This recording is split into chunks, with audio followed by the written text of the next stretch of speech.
Je vous invite à prendre sans tarder la parole de Dieu avec moi dans le livre des Chroniques. Deuxième livre des Chroniques.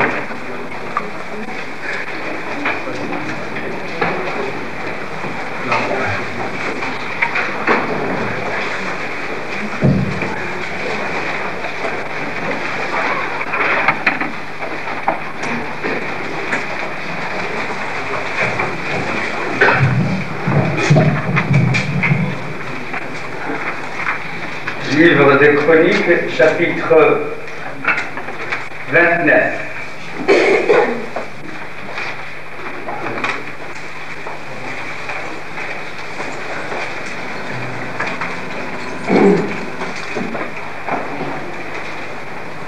Dans le chapitre 29, il s'agit du réveil sous le roi Ézéchias.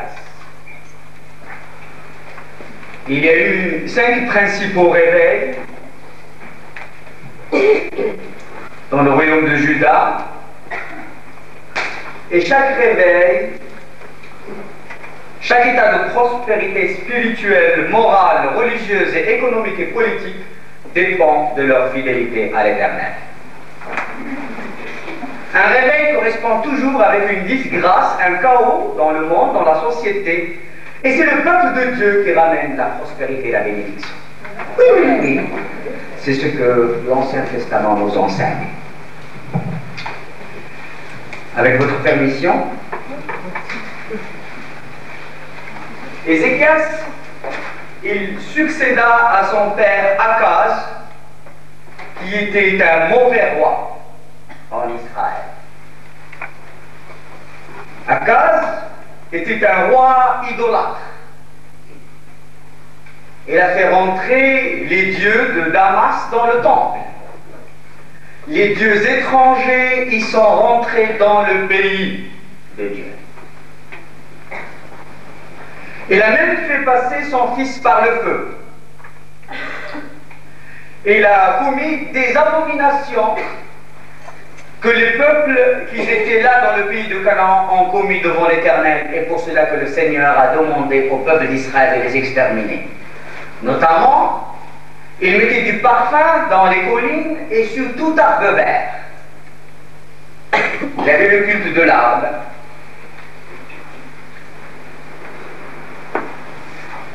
Et tout cela a ramené une situation difficile. Et quand ce mauvais roi Akaz est mort, c'est son fils Ézéchias qui a hérité de telles situations. Il est écrit, s'il vous plaît, dans Ézéchias 29,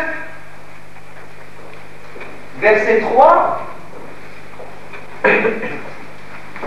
la première année de son règne, au premier mois, il ouvrit les portes de la maison de l'Éternel et il les répara. Il fit venir les sacrificateurs et les Lévites qu'il assembla dans la place orientale, et il leur dit: écoutez-moi, Lévites,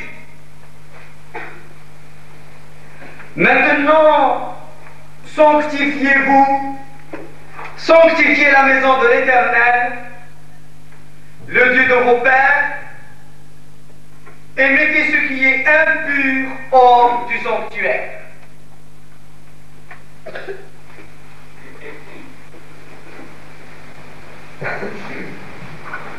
Écoutez, vous qui voulez écouter. Sanctifiez-vous. Sanctifiez la maison de l'Éternel. Mettez ce qui est impur hors du sanctuaire.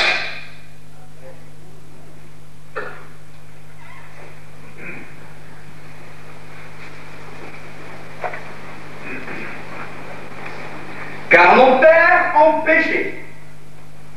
Ils ont fait ce qui est mal aux yeux de l'Éternel notre Dieu.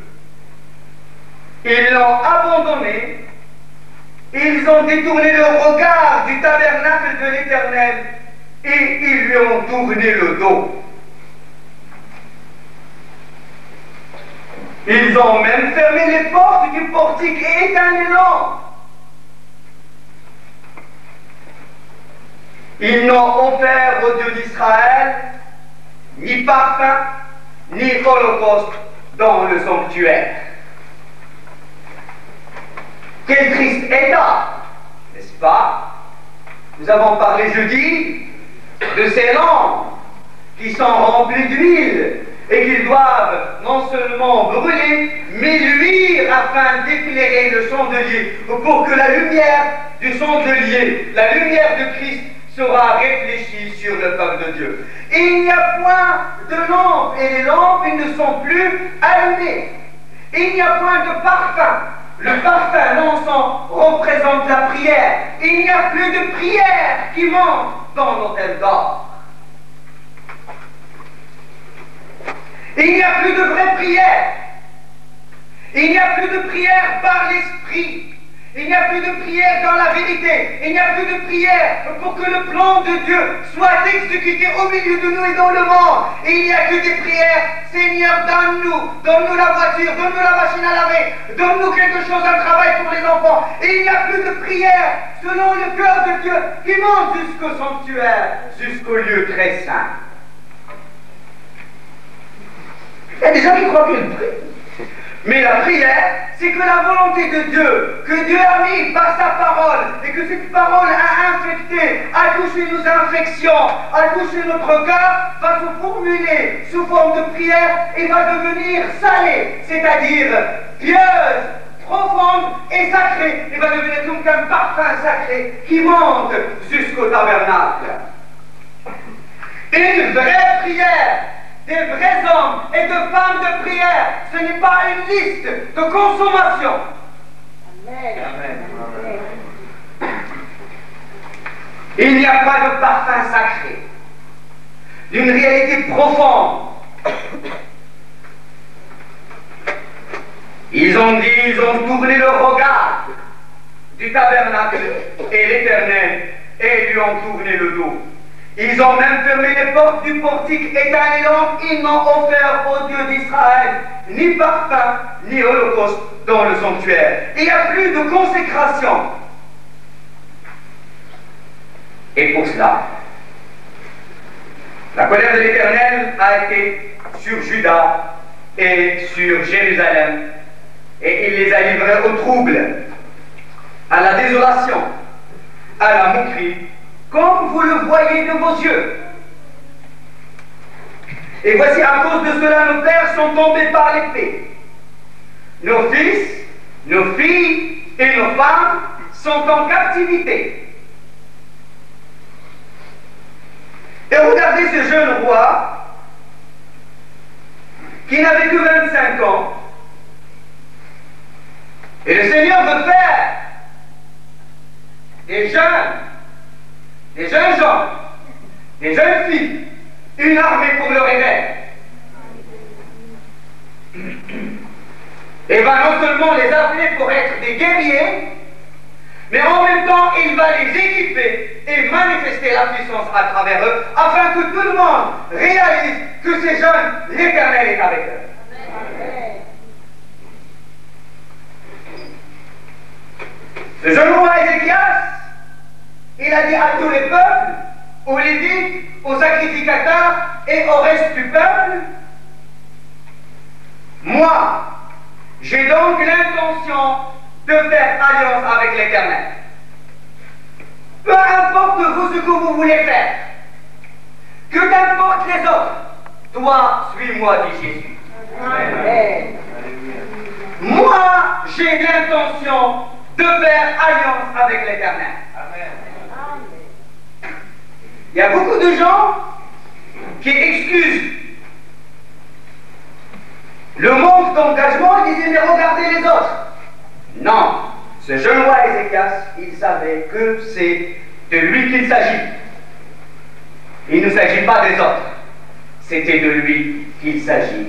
Il leur a dit, moi, j'ai donc l'intention de faire alliance avec l'Éternel, le Dieu d'Israël, pour que son ardente colère se détourne de nous. Comme ce Phiné, comme on avait dit ce matin, ce Phiné, le petit-fils d'Aaron, quand il a vu cette plaie de Bagouer et beaucoup de morts, le moment où le peuple d'Israël s'est prostitué avec les Moabites, lui, il s'est levé, il a pris sa lance et il a arrêté la plaie pour détourner la colère, et cela a plu à l'Éternel. Dieu cherche des hommes et des femmes qui sont déterminés de faire alliance avec Dieu, quoi que ce se passe chez les autres. Amen.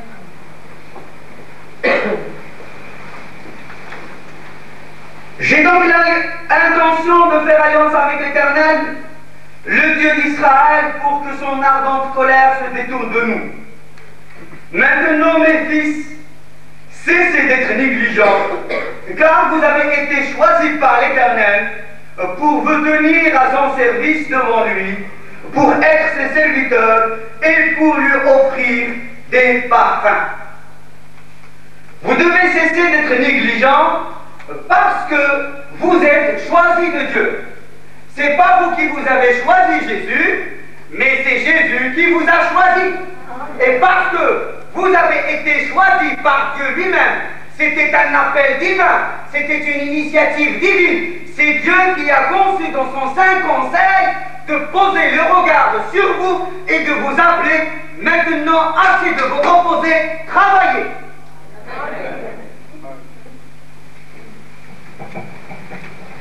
Dieu ne vous a pas sauvé pour vivre votre train-train quotidien, pour manger, se vêtir et dire Inch'Allah, alors nous irons au ciel.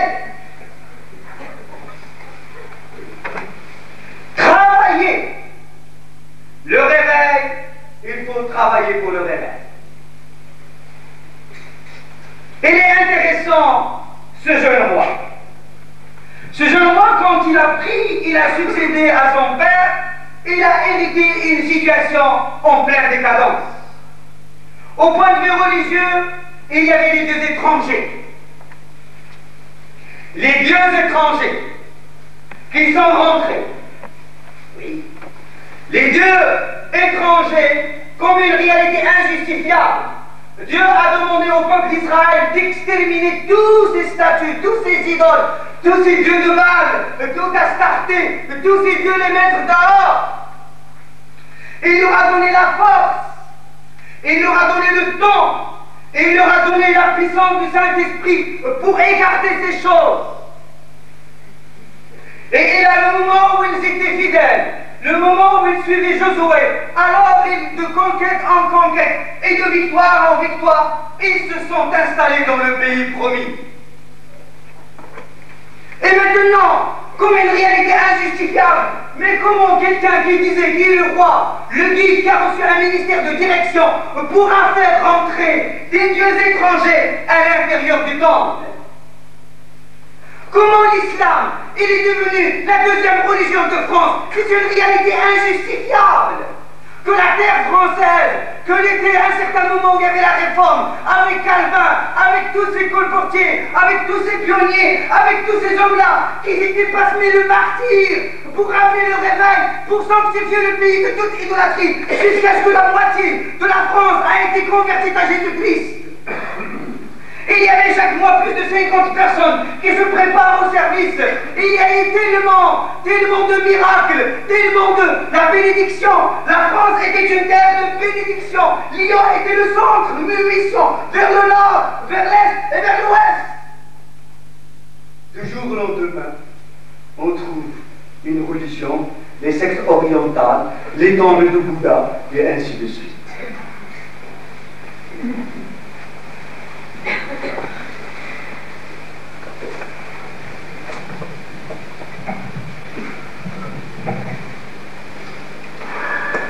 Ce jeune roi, il a vu la vérité en face. Il a arrêté de faire du triomphalisme. Il a voulu regarder les choses en face. Il leur a dit, regardez l'état dans lequel nous nous trouvons. Regardez le triste état. C'est pour cela que nos pères, ils sont morts par l'épée. C'est pour cela que nos fils et nos filles sont en captivité. Mais comment que l'Occident, il a ce fléau de drogue et les jeunes ne peuvent plus s'en sortir. Ils sont dans la captivité de la drogue. Ils ont touché à un moment. Ils ne peuvent plus. L'accoutumance. Même s'ils veulent arrêter, il y a la crise d'abstinence qui peut engendrer la mort. Les gens sont captifs du matérialisme, de l'individualisme, de l'égoïsme, des ambitions personnelles. Le jeune roi Ézéchias, il leur a dit, moi j'ai l'intention de faire alliance avec l'Éternel, maintenant sanctifiez-vous et sanctifiez la maison de l'Éternel et mettez tout ce qui est impur en dehors de la maison de l'Éternel. Mettez tout ce qui est impur en dehors du temple. N'oubliez pas, premièrement, que vous êtes le temple du Saint-Esprit.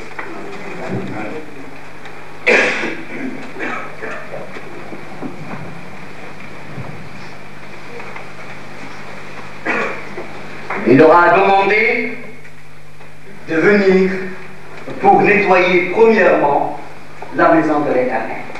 Il y a de la place là devant, s'il vous plaît.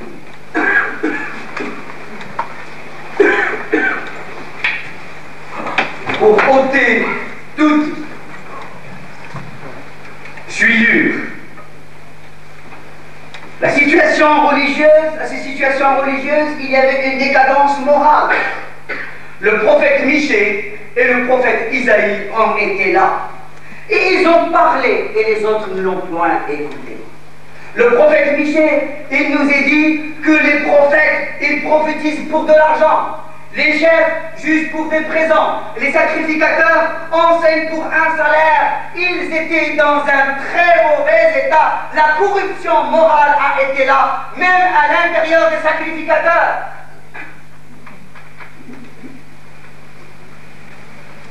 Il y avait de la fraude. Il y avait des gros problèmes moraux dans la société. Il y avait de la corruption. Les chefs jugent pour des présents. Le prophète Isaïe, il leur a dit que tout le corps est malade, de la plante de pied jusqu'à la tête. C'est pour cela qu'on vous multipliez les prières, Dieu ne vous écoute pas, car vos mains, ils sont pleins de sang. Il y a de l'iniquité et personne ne peut dénoncer l'iniquité. Il y a des problèmes, il y a de l'impureté, il y a de l'adultère, il y a de la fornication, il y a des choses qui ne sont pas vertueuses et personne ne les dénonce. Les gens vivent avec, ils veulent être sympas.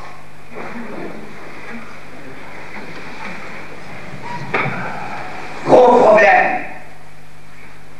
Et ce jeune roi Ézéchias, il avait toute la force nécessaire.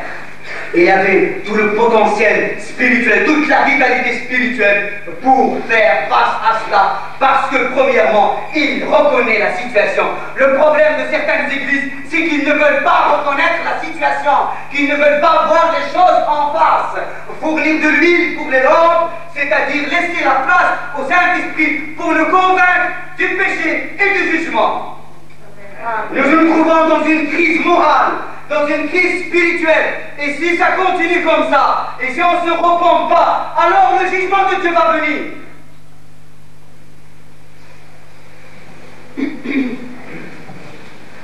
À cette situation morale, à cette décadence religieuse, alors s'ajoutait une situation politique. Les Édomites, ils venaient et ils amputèrent les territoires. Les Philistins, ils viennent, ils prennent les femmes et les enfants, et ils les ramènent en captivité. Et la Syrie, ils s'unissent avec le pays frère du Nord, avec Israël, avec le pays d'Éphraïm, pour porter un coup fatal à Juda.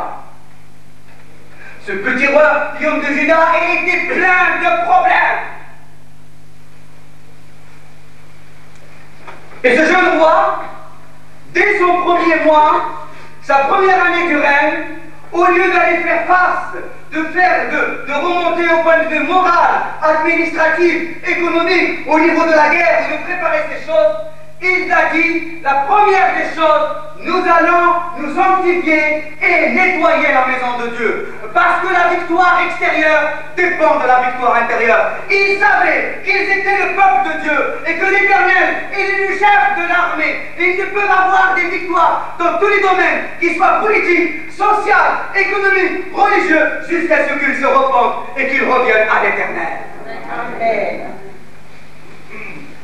Si tu reviens à l'Éternel, non seulement tu sauveras ta vie, tu sauveras ta maison et la vie de tes enfants, mais tu sauveras ta ville, tu sauveras ton pays, et même tu pourras être un objet de bénédiction pour le monde. Amen.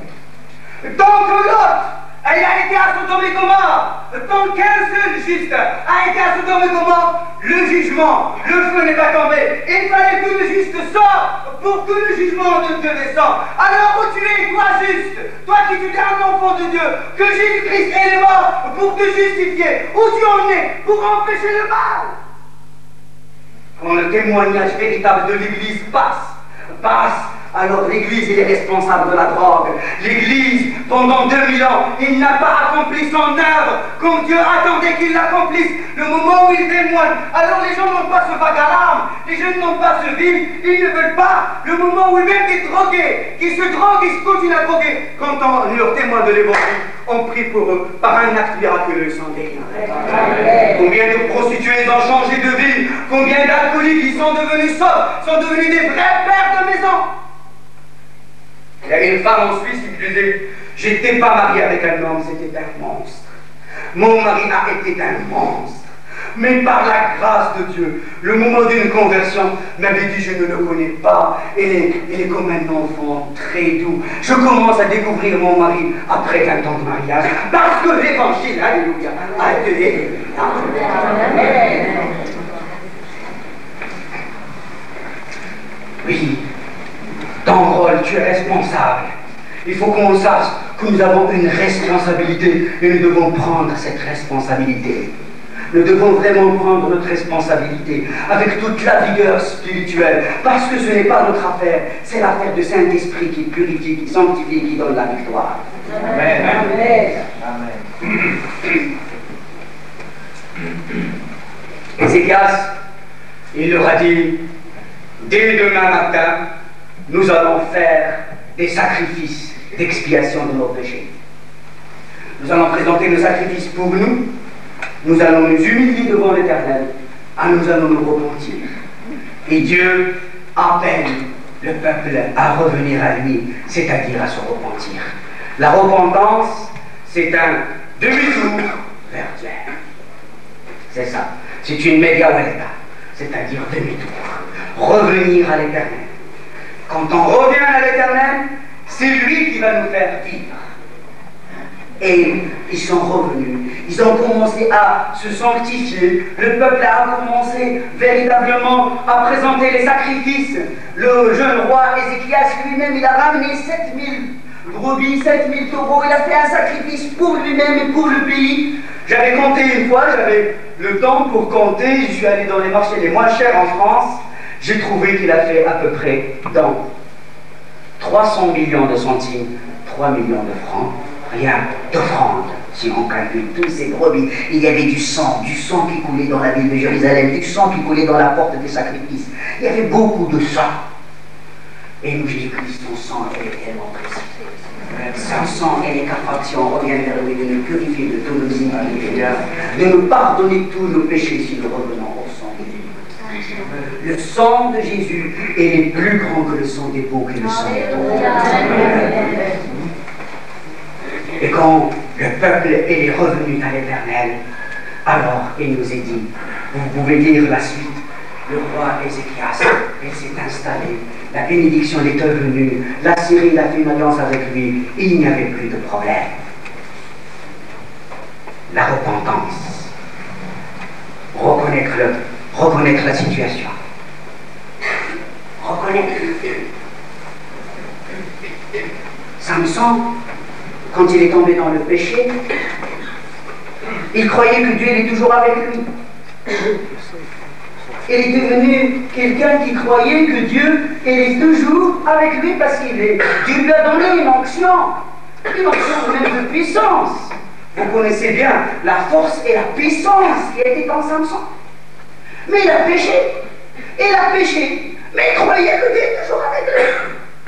Mais l'Esprit de Dieu s'est retiré. Dieu n'était plus avec lui. Parce qu'il n'a pas voulu reconnaître. Le problème, ce n'est pas de pécher, mais de reconnaître le péché et de s'humilier et de demander pardon. Parce que la repentance, mes amis, c'est pas seulement demander pardon, mais de changer de vie, de sentiment.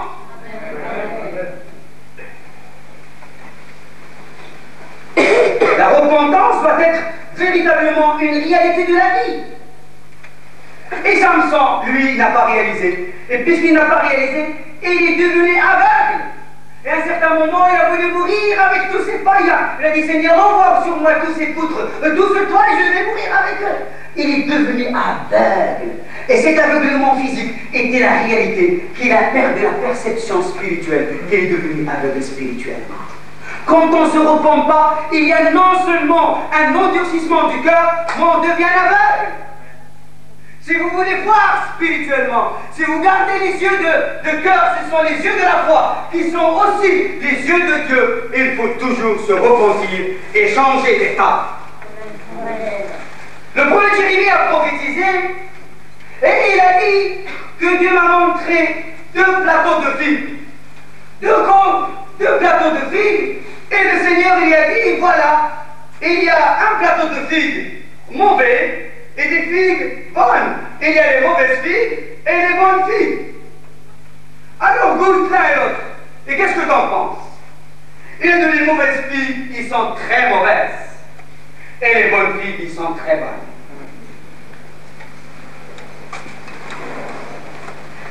La repentance, mes amis, c'est de porter des bons fruits, des bonnes figues. Le figuier Israël, quand il n'a pas voulu se repentir, parce qu'il ne portait pas des fruits, alors Dieu, il l'a rendu stérile. L'alliance avec Israël a été suspendue, parce que les pharisiens, les scribes et les hommes religieux, ils ont dit, nous sommes les enfants de Dieu, nous n'avons pas beaucoup de repentance, ils n'ont pas porté de fruits de repentance, et Dieu, il les a mis à l'écart. Il faut...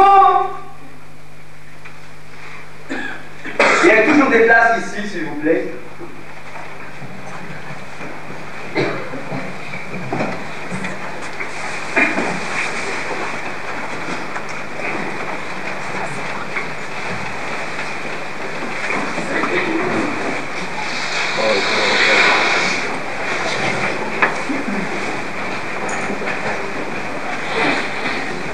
Et Dieu a montré dans cette vision qu'il y a 2 sortes de personnes. Dans le peuple, il y a ceux qui vont accepter le jugement et qui vont accepter de partir en captivité. Qui vont dire, oui, nous avons mérité d'être partis, d'être ramenés en captivité dans le pays des Babyloniens et des Chaldéens. Et par contre, les mauvaises filles, ils ont dit, non, nous sommes le peuple de l'Éternel, nous ne partons pas en captivité. Mais comment, Jérémie, tu vas prophétiser ces choses sur nous? Là, c'est des fausses prophéties. Et le moment où lui, il était sous l'inspiration de Dieu, sous son onction et sous la révélation, en train de prophétiser cela, et il leur a dit maintenant, maintenant il y a une ça que Dieu va envoyer, et il va rentrer sur Jérusalem, et il va ramener les gens en captivité. Et ceux qui ont accepté de partir en captivité, 70 ans plus tard, ils vont revenir et construire. Mais ceux qui ne veulent pas partir en captivité, ce sont les mauvaises filles, ils vont disparaître par l'épée et par leur déportation en Égypte. Il y a d'autres faux prophètes qui se lèvent. Ils disent non, ce que tu prophétises n'est pas de Dieu. Tu prophétises contre le peuple de Dieu, tu prophétises contre Dieu lui-même alors. Et il y a notamment Hanani qui s'est opposé vers lui et qui a voulu arrêter ce prophète de ramener le peuple à la repentance. Oui. Il y a des faux prophètes qui arrêtent le peuple d'aller en avant dans la direction de Dieu. Mais Jérémie, il a été conscient de sa mission. Il a été sûr et certain de la révélation qu'il a reçue de la part de Dieu. Il est revenu voir Hanani. Il a dit, si tu continues à me dire ces choses et à prophétiser ces choses, alors tu vas mourir. Et Hanani, il est mort dans la nuit.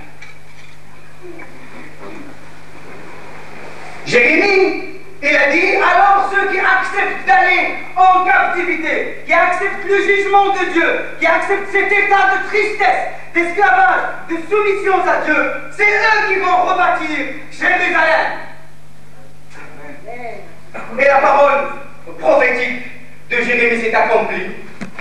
Et Nebuchadnezzar est rentré, et il a détruit la ville de Jérusalem, et il a détruit le temple, et il a brûlé la ville, et brûlé les portes de Jérusalem.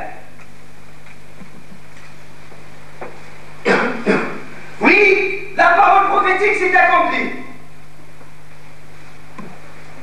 Mais Isaïe lui-même, il avait prophétisé que Dieu va susciter un roi, Cyrus, qui va toucher son cœur. Il a même parlé de son nom. Il l'a appelé Cyrus avant que Cyrus arrive des années et des années.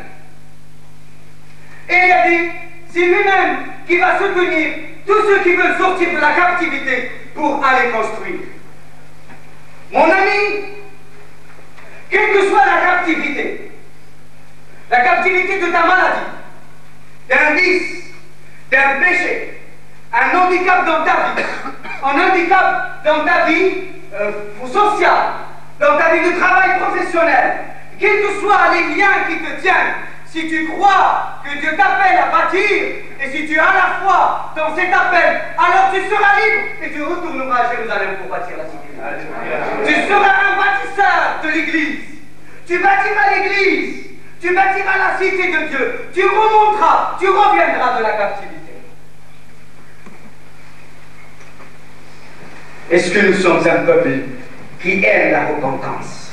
Amen. Parce que l'apôtre Paul, il a dit, je pleure, et je dis ces choses en pleurant, parce qu'il y a beaucoup qui marchent comme des ennemis de la croix. Et leur fin sera la perdition. Il n'a pas dit ceux qui marchent en ennemis de Jésus, ceux qui sont ennemis de Jésus, Dieu les aime, et il arrivera un certain moment qu'il les convertit et qu'il découvre la lumière et l'admirable évangile et ses promesses. Mais ceux qui marchent en ennemis de la croix, ceux qui ne veulent pas se contrôler par la croix, ceux qui ne veulent pas voir l'effet de la croix, que Jésus-Christ est monté pour mourir pour votre captivité, pour mourir pour nos liens, pour mourir pour nos péchés, pour mourir pour notre mauvais caractère et nos mauvaises coutumes, et qu'ils ne veulent pas se repentir et sortir de cet état, leur fin c'est la mort. Ceux qui n'ont pas accepté d'accepter le jugement de Dieu sur leur vie, ils n'ont pas été jugés alors qu'ils sont nus et découverts devant celui à qui ils ont affaire, alors ils ont disparu. Nous voyons que le royaume du nord d'Israël, il a disparu et maintenant nous ne savons pas où cette tribu est partie. Nous voyons ceux qui n'ont pas voulu aller à ce moment-là de la prophétie de Jérémie. Ils sont partis en Égypte et nous ne savons pas. Quelques-uns ici sont restés à Jérusalem.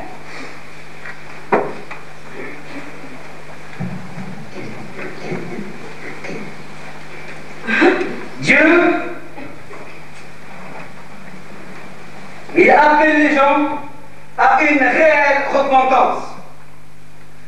Le fruit de la repentance, c'est quoi, mes amis? C'est le peuple de Dieu devienne un peuple fervent dans la prière. La véritable repentance, c'est que le peuple de Dieu commence à aimer la parole. Amen. Ça devient réellement son régal, sa nourriture, son délice, sa santé, la parole de Dieu. Et puis, il a la compassion de ceux qui se perdent et ils vont témoigner et évangéliser. Ils sont pleins d'amour. Ils respectent les lois fondamentales que Dieu a instaurées, les commandements de Dieu. Parce qu'un des commandements, c'est que tu aimeras ton prochain comme toi-même. Jésus, non seulement il nous a aimés, mais il s'est donné lui-même pour nous. Parce que aimer en parole et avec la langue, c'est pas ça l'amour. Si vous aimez le monde, prouvez-le et sortez témoigner. C'est en acte et en vérité qu'on aime. Pas de sentimentalisme. Ce n'est pas une tachycardie. On aime. Non, et il faut les soustraire des griffes du diable, de la captivité, de la drogue, de l'alcool, de la perversion. Leur témoigner qu'il y a une vie beaucoup plus agréable en Jésus-Christ, alléluia, qu'il y a une vie normale, une vie où on est utile pour nous, on est utile pour les frères, et on est utile dans la société, et on est utile pour les créatures de Dieu. Beaucoup de gens se laissent détruire parce que l'Église, qui doit ramener le conseil de Dieu, elle s'est endormie et il n'a pas accepté de se repentir. La repentance est universelle. La repentance, c'est l'appel universel de Dieu pour son Église. Si mon ami, tu acceptes de te laisser juger dans tes sentiments, dans ton cœur, dans tes intentions et dans tes projets, alors tu verras le réveil. Alors, le réveil, il faut le pratiquer. La repentance, il faut la pratiquer. En partageant, en aimant, en allant chercher. La ville a été véritablement détruite. Jérusalem, il avait brûlé. Les historiens juifs, ils ont parlé de ces choses. Il y avait des fleuves et des fleuves de sang dans Jérusalem. Il y avait ceux qui sont passés par l'épée. La ville était dans un triste état. Il n'y a plus des pierres sur pierre. La ville était réellement en ruine. Et Hanani, le frère de Néhémie, il est revenu voir Néhémie. Néhémie était un jeune homme au service du roi. Néhémie était un homme de confiance du roi. C'était un jeune homme, beau regard. Et c'était, le roi ne pouvait rien manger sans que Néhémie goûte. C'était, alors le roi mange avec confiance. Il avait un grand poste. Et quand son frère Hanani est revenu lui parler de l'état de Jérusalem, il a dit, nous sommes dans la désolation, dans le propre, dans le déshonneur. Nous sommes véritablement dans un état de désolation complète. Et Néhémie, il a eu le fardeau. Il est devenu dans un triste état. Il a commencé à pleurer. Il a passé plusieurs jours dans les larmes, dans la tristesse et dans la désolation. Il a dit, mais comment que la cité de Dieu peut être détruite comme ça? Il a reçu le fardeau. On ne peut pas construire si on n'a pas reçu la parole de Dieu et on n'a pas reçu le fardeau de Dieu. La parole, c'est elle qui nous ramène l'architecture finale des choses. C'est elle, en pensée, en esprit, nous anticipons à ce que Dieu veut construire. Oui, Jérusalem doit être belle. Ce somptueux temple de Salomon, ce somptueux splendide temple de Salomon, comment il a été détruit, où toute la gloire de Dieu apparaît, où Dieu lui-même est descendu sous forme de la nuit. Mais comment cela s'est passé? Et Néhémie est devenu triste et malheureux. Jérusalem était dans son cœur. La cité de Dieu était dans son cœur. La destruction de la cité de Dieu, cela touchait à l'honneur de l'Éternel. Il ne voulait pas cet état-là. Est-ce que nous voyons notre état?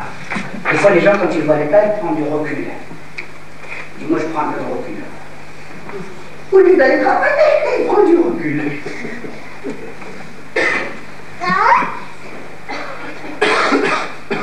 Oui. Si tu veux changer de travail, si tu veux faire quelque chose, travaille. Le terrain est devant toi. Ne prends pas de recul.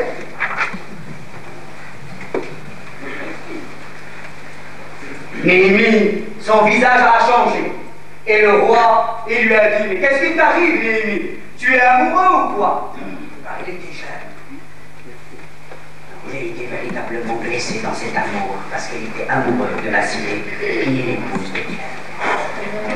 C'était véritablement son amour. Néhémie, le roi lui dit, mais qu'est-ce qu'il faut? Est-ce qu'il faut que tu ailles chez toi pour construire? Dieu, à ce moment-là, a commencé à préparer le cœur pour construire. Et je voudrais vous dire, voilà la façon avec laquelle on construit l'église de Jésus-Christ. C'est le modèle de la construction. Jésus l'a dit, je bâtis mon église et les portes de l'enfer ne prévoiront point contre elle. Et ce roi, le roi, il a envoyé Néhémie. Normalement, quand on l'envoie, peut-être c'est quelques jours de bénévolat ou un mois. Mais Néhémie, quand il est allé, il a passé 12 ans jusqu'à ce que la construction de Jérusalem. Il a commencé par l'achèvement, il a commencé par le commencement jusqu'à l'achèvement, excusez-moi, pour pouvoir accomplir. Il n'est pas parti seulement pour faire un coup de main et puis repartir. Non, il a resté. Il avait véritablement ce ministère d'apôtre.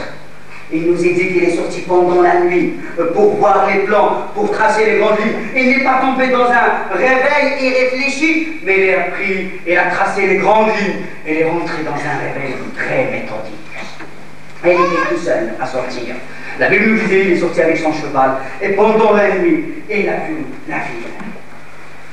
À ce moment-là, Cyrus par décret a laissé à Darius que si le peuple, si les captifs d'Israël veulent rentrer pour construire le pays, il fallait qu'il leur donne l'autorisation de rentrer. Non seulement l'autorisation de retourner de la captivité, mais en même temps, le roi et la maison du peuple vont payer pour construire. L'argent et l'or, disait le prophète âgé, appartiennent à l'Éternel. Ce n'est pas un problème d'argent là pour construire. C'était les païens qui financent la construction de Jérusalem. Et c'était pas seulement ils ont fait un don pour commencer. Non, il nous est dit, pendant tout le temps de la construction de Jérusalem et du temple, les païens, Darius, il avait donné l'ordre pour qu'on puisse fournir tout ce qu'ils ont besoin. Alléluia.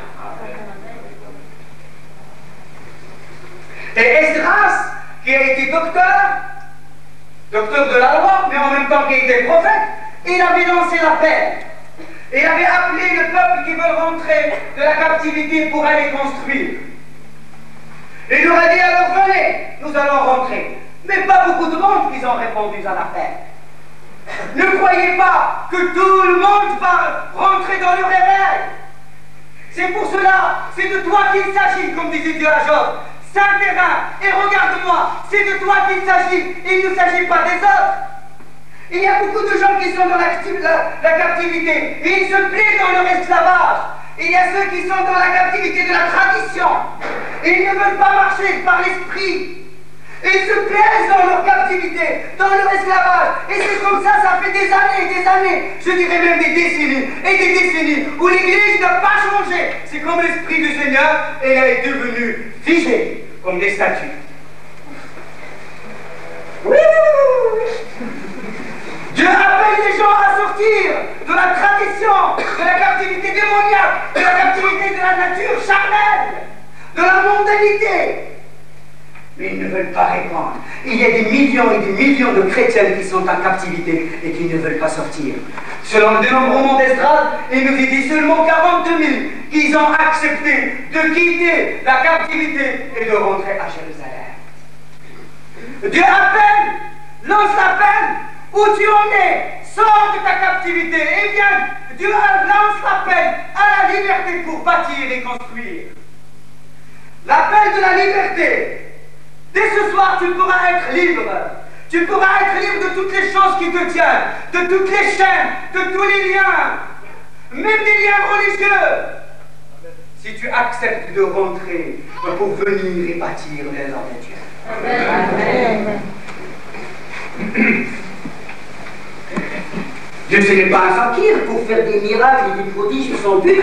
Dieu veut libérer les gens pour un but bien déterminé. C'est pour construire et pour qu'ils soient libres, réellement libres. Dieu veut les affranchir pour qu'ils soient réellement libres. Il les disait, vous serez mes disciples, vous connaîtrez la vérité vous affranchira et vous serez réellement libres. Et les gens qui croient que la vérité c'est la parole de Dieu. Et alors beaucoup de gens qui ont la Bible dans leur bibliothèque, même plusieurs Bibles, mais ils sont dans le péché. Ils sont complètement pas du tout libres. Ils sont dans l'angoisse, ils ont des insomnies, ils n'arrivent pas à dormir la nuit, ils ont des cauchemars nocturnes, ils ont même des visitations de démons, ils sont liés par des démons, ils sont liés par des vices, ils sont liés par des péchés. Ils disent on est chrétiens, nous dans la Bible. Mon ami, si tu veux que Dieu véritablement t'affranchisse, alors attends-toi au Saint-Esprit, c'est-à-dire réponds à ce que le Saint-Esprit est en train de te dire maintenant dans ton cœur. Retiens-toi, maintenant fais un déplacement de ton cœur, sors de ton esclavage, comme le peuple d'Israël, quand il a été dans l'esclavage, dans la captivité, quand il a été prisonnier de l'Égypte, alors il a désiré sortir, et Dieu a manifesté le miracle. Et la bouche s'est ouverte.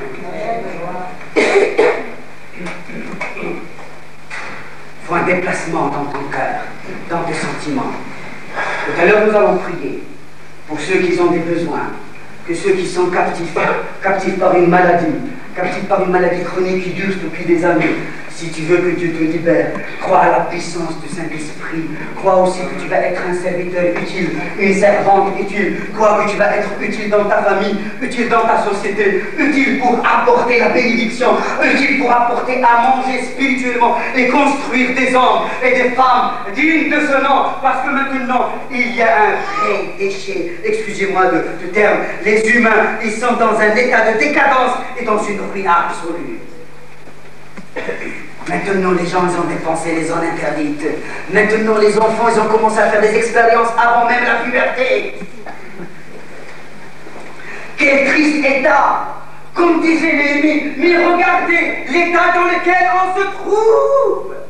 Est-ce que vous croyez que véritablement les hommes qui sont dans la détresse, qui font des ulcères de détresse, qui se bagarrent, qui s'assassinent, Dieu les a créés, il les a créés à son image, et il les aime, et seul vous avez le message, le vrai message, vous connaissez véritablement cette vérité-là, et cette vérité-là ne vous fait pas bouger pour aller témoigner et pour que vous menez votre vie en rectitude.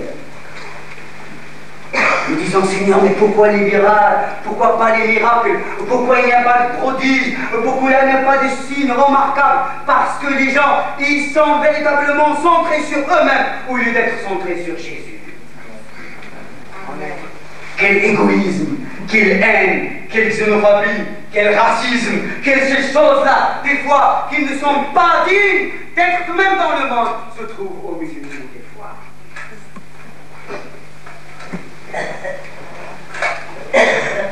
Repentons-nous. Acceptons la repentance, je vous en prie. Acceptons la repentance. Revenez à l'Éternel de tout votre cœur. Alors il se lèvera pour vous faire grâce.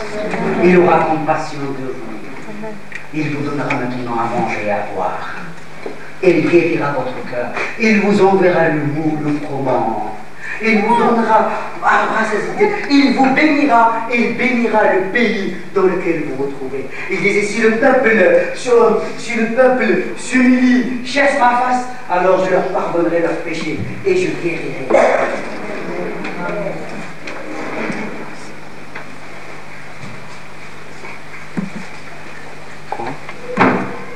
Néhémie, Esdras. Voilà maintenant un réseau de ministères qui commence à se construire par le Saint-Esprit. Ils ne sont pas consultés. Dieu a touché leur cœur et ces ministères commencent à se lever. Néhémie, tel que le ministère de direction, de sage architecte, c'est-à-dire d'apôtre, pour construire la ville. Esdras, docteur et prophète, ramène les captifs. Et il nous est dit qu'il y avait deux prophètes, le prophète Agé et le prophète Zacharie, qui étaient sur place.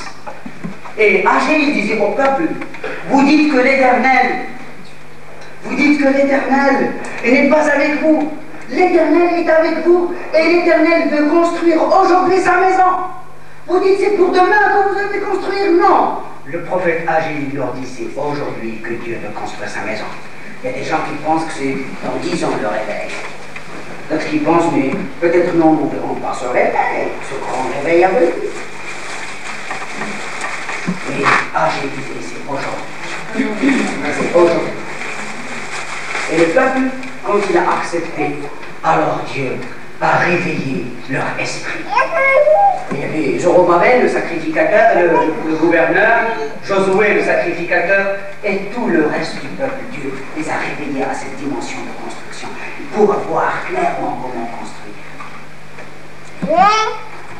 Le prophète Agé a appelé le peuple à venir et voir la gloire de cette dernière maison.